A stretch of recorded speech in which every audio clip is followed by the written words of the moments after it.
दोस्तों सबसे पहले तो आप सभी को नमस्कार। मैं धर्मराज प्रसाद।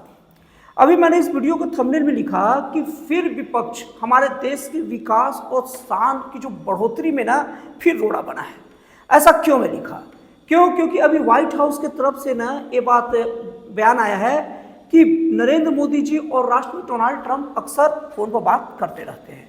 और व्हाइट हाउस की जो प्रवक्ता है कैरोलिन लेविट, उन्होंने ये बात बोला कि जो ट्रंप हैं वो मोदी जी का बहुत सम्मान करते हैं और इसलिए उन्होंने ये भी बात बोला कि दिवाली पर भारत और अमेरिका के जो भी राजनयिक अधिकारी हैं उन सभी को साथ मिलकर उन्होंने दिवाली मनाई और मोदी जी को दिवाली के शुभकामना दी।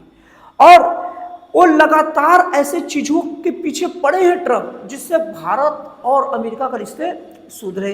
अब ये जो बात हुई एक हर तरीके से देखा जा सकता है कि भारत के पक्ष में बात हुई है, लेकिन जहां भारत के पक्ष में विकास की बात आती है ना, विपक्ष के कान खड़े हो जाते हैं और विपक्ष के जो सीने पर सांप लौटने लग जाता है और विपक्ष ऐसे कुछ बयानों की उल्टी करता है ना, ताकि ये उल्टी की गंध से ना जो देश की जो तरक्की हो रही है, देश का मान सम्मान बढ़ रहा है, वो धूमिल पड़ जाए। लोग वो गंध ही देखे और वो मान सम्मान ना देख पाए। और यही सेम टू सेम हुआ है। लेकिन विपक्ष ऐसा करता क्यों है? क्या उसे देश से दिक्कत है? अब देश से दिक्कत है या नहीं दिक्कत मुझे नहीं पता, लेकिन उन्हें देश के प्रधानमंत्री जी से दिक्कत बहुत तगड़ा है।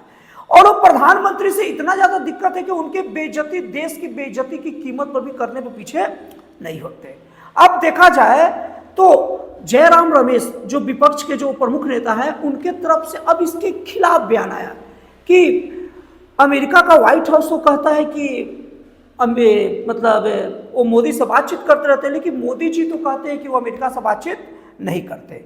सबसे पहले जयराम रमेश जी को कहना चाहिए कि कोई भी बात गलत हो चाहे सही हो, उसका अगर सही समय ना रहना तो बात सही कहा ही नहीं जा सकता। और अगर मान लो उनकी बातों को ही लेकर चले तो सबसे पहले जयराम जो रमेश है वो नेता को ये बात सोचना चाहिए कि प्रधानमंत्री मोदी जी ने एक नहीं कहा कि वो ट्रंप से बात नहीं करते। कौन से बयान है थोड़ा दिखा दे मुझे।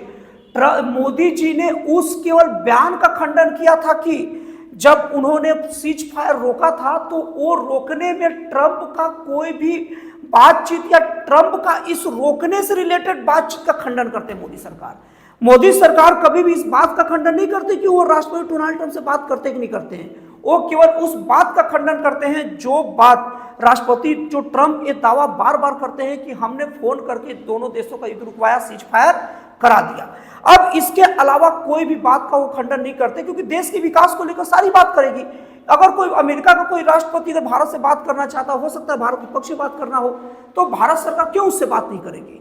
तो ये इस बात को उस तरीके से मोड़ के पेश करते हैं। और दूसरी, जयराम रमेश रहे या पूरे के पूरे विपक्षी दल रहे, वो अगर कोई विपक्ष की तरफ से कोई बयान आता है ना तो उस पर डायरेक्ट उसको प्रतिक्रिया देने के बजाय ना वो हमारे देश के प्रधानमंत्री और देश की सरकार को घेरते हैं कि वो ऐसा बयान क्यों दिया।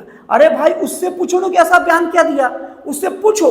आप ट्रंप से पूछो, व्हाइट हाउस से पूछो, या व्हाइट हाउस से पूछो, आप तो बड़े नेता है ना, आप उससे पूछो कि यार आप तो बोलते हैं कि हम हमेशा बात करते हैं, लेकिन हमारे मोदी जी तो कहते हैं कि आपसे बात नहीं करते, मोदी जी तो कहते हैं कि सीज फायर आप कराए नहीं हो।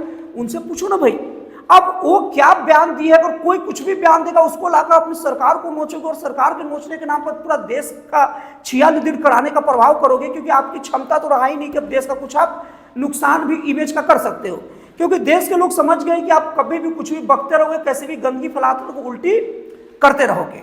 अब इसके बाद में अब जिस ट्रंप की बातों को लेकर, जिस ट्रंप के दम पर वो भारत सरकार से बात कर रहे हैं, जो कि भारत सरकार का कदर पूरा विश्व में कितना बड़ा है, मैं उस ट्रंप की बात कर लूं। अभी ट्रंप उसके जस्ट पहले ये बात बोले थे कि पाकिस्तान परमाणु हथियार रखा है, और वो ट्रंप का जो चेला भी पाकिस्तान बने घूमता है, वो खुद पाकिस्तान ने उसकी इस बात का खंडन कर दिया कि नहीं, ट्रंप का बात गलत है, हमको ये परमाणु हथियार वगैरह नहीं रखे और सब देश अपना बचाव के लिए रखता है। तो जो राष्ट्रपति का बात पाकिस्तान जैसा देश नहीं मानता, जिस राष्ट्रपति की बातों का पाकिस्तान जैसा देश खंडन कर देता है, अब उसको लेकर तुम अपनी सरकार से सवाल पूछोगे?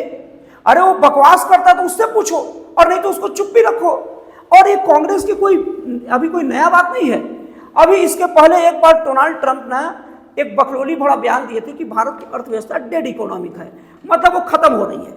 जबकि 2014 के बाद से 10-11 सालों में देश की अर्थव्यवस्था डबल से ज़्यादा बढ़ गई है, डबल से ज़्यादा मतलब 103% बढ़ गई है।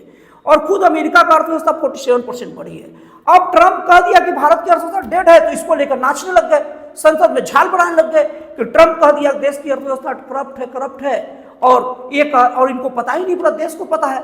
अरे भैया, इनका हाल, वो एक कहावत चलता है बिहार में कि जब कान काट के लेके जाता है, कोई बताता है तो अपना कान चेक नहीं करते, कौवा के पीछे पड़ते हैं, पीछे पड़ जाए कौवा, मेरा कान ले गया। अरे भैया, पहले अपना देश का डाटा तो चेक कर लो।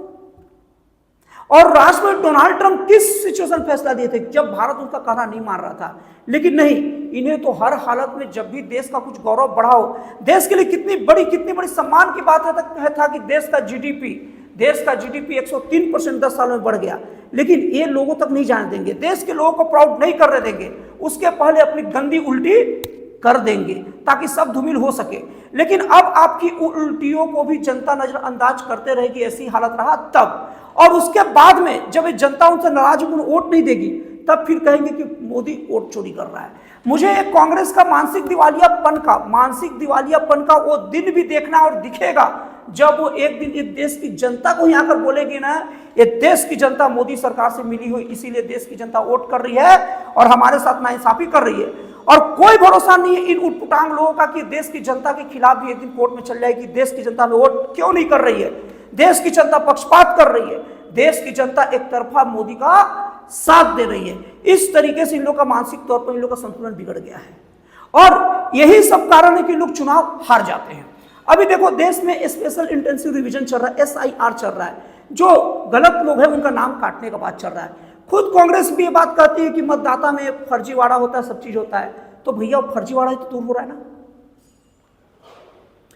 तो ये सब चीज विपक्षी पार्टियां क्यों नहीं देखती, समझ में नहीं आता। और विपक्षी पार्टियां को मैं बहुत बड़ा बेवकूफ बोलूं या बहुत बड़ा देश के खिलाफ बोलने वाला बोलूं, क्योंकि वो मोदी के खिलाफ बोलते बोलते देश के खिलाफ बोल चुका है। और ये बात हम और कुछ लोग बोलते, हम जैसे कुछ यूट्यूबर या कुछ लोग बोलते समझ में आता है। ये बात देश का न्यायालय, सर्वोच्च न्यायालय भी राहुल गांधी को बोल चुका है, क्योंकि राहुल गांधी एक बार भारत जोड़ो यात्रा के दौरान जो मतलब वो कह रहे थे, लेकिन वास्तव में ये भारत तोड़ो का प्रयास यात्रा था।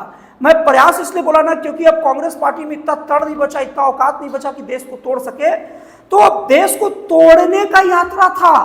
क्योंकि जब भारत जोड़ो यात्रा के नाम से प्रोपेगेंडा फैला रहे हो तो विदेश में क्या खबर छपेगा कि भारत जोड़ने की बात कर कहीं टूटा हुआ है क्या, तो देश को तोड़ने की बात वो कर रहे थे, कोशिश कर रहे थे।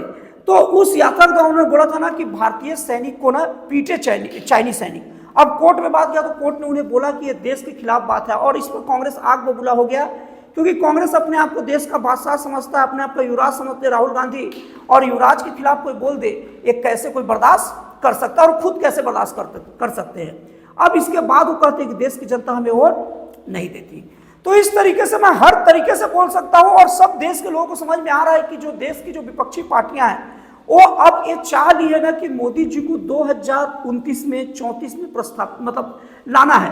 अभी मोदी जी की स्थिति गड़बड़ाई 24 में, पिछले साल का चुनाव में, लेकिन इन लोग वो स्थिति को एक बहुत बड़ा आधार दे रहे हैं और 2029 में फिर से बीजेपी के बहुमत वाली सरकार और 2034 में सरकार चालू करके ऐसा लगता है कि अब कांग्रेस या कोई भी मौजूदा पार्टियों में ऐसी क्षमता नहीं रही जो बीजेपी को रोक सके।